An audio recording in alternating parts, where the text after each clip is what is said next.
কথা বলতে সুমন গান্ধীলাল বলেছেন, মিডিয়ার সামনেই কথা বলছেন। কথা বলতে মনে করছে, আমার মনে করে কথা তো সবাই বলছে, কে যে বলছে না ওটা জানি না। তবে ঠিক আছে, এখন এর বেশি বিহারের মানুষ ভোট দিয়েছেন, ভোট দিয়ে জনগণের রায় যারা ক্ষমতায় আসবেন তারা নিশ্চয়ই তাদের সবাইকে আমি অভিনন্দন জানাই। এত মানুষ ভোট দিয়েছেন, বিহারের সবচেয়ে বেশি পোল হয়েছে এবারে শুনলাম। পশ্চিমবঙ্গের যারা এখন বলছেন যে ওই উল্লসিত হয়ে পশ্চিমবঙ্গের দিকে হাত বাড়াচ্ছে, আমরা এটা অনেক বাড়াবাড়ি হচ্ছে, এত হওয়ার কোনো কারণ নেই।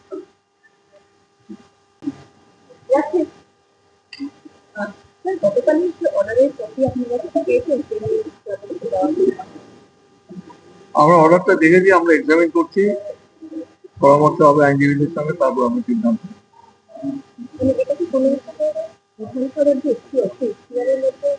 এই নিয়ে আমি এখন কোনো মন্তব্য করবো না, এটা আমাদের আইনজীবীরা যারা রয়েছেন তারাই বলবেন, আদালতে বলবেন।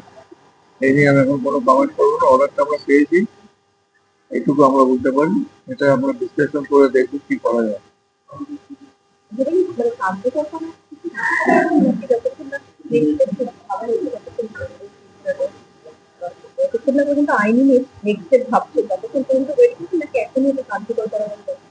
সেটাও আমরা চিন্তা ভাবনা করছি, আমরা কি করবো না করবো। আমাদের তো একটা সিদ্ধান্ত গ্রহণ করে যাওয়ার পদক্ষেপ গ্রহণ করতে হবে, সেটা আমরা আমাদের অফিসার রয়েছেন তাদের সঙ্গে এবং আইনজীবীদের সঙ্গে আলোচনা করে সিদ্ধান্ত নেব। আলিপুরদুয়ারের বিধায়ক বলছেন যে তার কাছে প্রতিক্রিয়া সম্পূর্ণভাবে দার্জিলিং থেকে বঙ্গোপসাগর পর্যন্ত থেকে পর্যন্ত সর্বোচ্চ পুরো দল লেগে করেছে এবং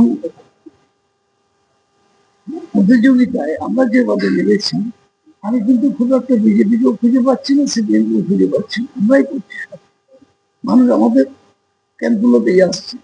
আমাদের ক্যাম্পগুলো সকালবেলা 8টা থেকে শুরু হয়, 9টা পর্যন্ত থাকছে, শিখতে শিখতে করছে। কিন্তু সবচেয়ে বড় যেটা দেখতে পাচ্ছি, আমি তো নিজে আজকে প্রথম দিন আমি কেন্দ্রে গেলাম, 4 তারিখ থেকে লাগাতার আমি কেন্দ্রে আছি করবেন। তো আমি দেখছি ওখানেতে অনেক শিক্ষিত লোক ভুল ফর্ম ফিল আপ করে চলে আসছে। একবার ফর্ম ফিল আপ ভুল করলে সেই ফর্মটা জমা পড়লে সেটা কার্যকরী হবে না। এবং যারা শিক্ষিত নয় বা লেখাপড়া জানেন না, তারা তো সবাই চলে আসছেন, কি ভিড় হচ্ছে। আমি কাল আমার কেন্দ্রের পানিহাটি অঞ্চলের 6টা ওয়ার্ডে ঘুরলাম, পুরোপুরি প্রত্যেকটা ওয়ার্ডে ঘুরলাম। আমি দেখলাম সমস্ত লোকের ভিড় আমাদের ক্যাম্পে, সমস্ত লোকের ভিড় আমাদের ক্যাম্পে। আর গোটা এলাকায় কারো ক্যাম্পই নেই, না বিজেপির ক্যাম্প আছে, না সিপিআইএম এর ক্যাম্প আছে, না কারো ক্যাম্প আছে।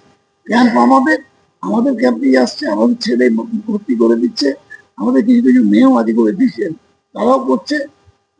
এবং ফলে আমার ধারণা, যেভাবে ভাবছিল যে এসআইআর করে এখানে অমুক করবো করবো, হ্যাঁ, 1.5 ভোটার যদি বাদ যায়, যাক না, কিছু কোনো বলার কিছু নেই। 1.5 ভোটার বাদ যেতে পারে। একটা প্রবলেম হচ্ছে, বহু লোক আজ বাইরে চাকরি করে, এখানকার অনেক ছেলে, বাড়ির ছেলে, আমার আমার আমার ভাইপো অস্ট্রেলিয়ায় চাকরি করে, ভোটার তার কাগজ এসছে, কাগজ এসছে, তার মা ভর্তি করতে পারবে, তার মা ভর্তি করতে পারবে। এগুলো আবার বুঝিয়ে বলে দিতে হচ্ছে, ঠিক আছে, তোমার স্বামী চাকরি করে, তুমি করে দিতে পারবি, বা ওনার মা যদি থাকে, বাবা যদি থাকে, তুমি ফর্মটা ফিল আপ করতে পারবে। এই যে লোককে জানানো, এই কাজটা আমরা কিন্তু পুরোপুরি করছি। তাহলে আমরা কনফিডেন্স যে এসআইআর করে যে বিরাট অ্যাক্টিভিটি করে দেবো বলে হুঙ্কার দিচ্ছে মাঝে মাঝে, এটা আর যেখানেই সম্ভব হোক না কেন, পশ্চিমবঙ্গের সম্ভব নয়। যেখানে একদিকে মমতা বন্দ্যোপাধ্যায়ের সমাজসেবামূলক প্রকল্প, যেটা কেন্দ্রীয় সরকার স্বীকার করেছে, মমতা বন্দ্যোপাধ্যায়ের এই সমাজসেবামূলক প্রকল্প বিভিন্ন নামে বিভিন্ন রাজ্যে চালু করার জন্য গ্রামীণ অর্থনীতি অত্যন্ত সবল হয়েছে, এটা স্বীকার করছে reserve bank, reserve bank India স্বীকার করছে। সেই জন্য বলছি, একদিকে সরকারের এত সুন্দর কাজ, এত তাৎক্ষণিক কাজ, একটা বিপর্যয় হলো উত্তরবঙ্গে, মুখ্যমন্ত্রী তার 4 বার পৌঁছে গেল সেখানে। এখানে তো মুখ্যমন্ত্রী দেখা যায় না, একটা এরিয়াল ভিউ নিয়ে চলে যায় অন্য মুখ্যমন্ত্রীরা, আর আমাদের মুখ্যমন্ত্রী স্পটে পৌঁছে যান। এইগুলো সবই কিন্তু প্লাস পয়েন্ট আমাদের। আর আমাদের ছেলেরা পুরোপুরি ময়দানে আছে। আমাদের এখানে এখানে এত সহজে কিছু করা যাবে না। যা জেনুইন ভোটার লিস্ট করার জন্য আমরা প্রাণপণ চেষ্টা করছি, জেনুইন ভোটারের নামটা বাদ না যায়, এটার জন্য চেষ্টা করছি। আসন্ন বিহারে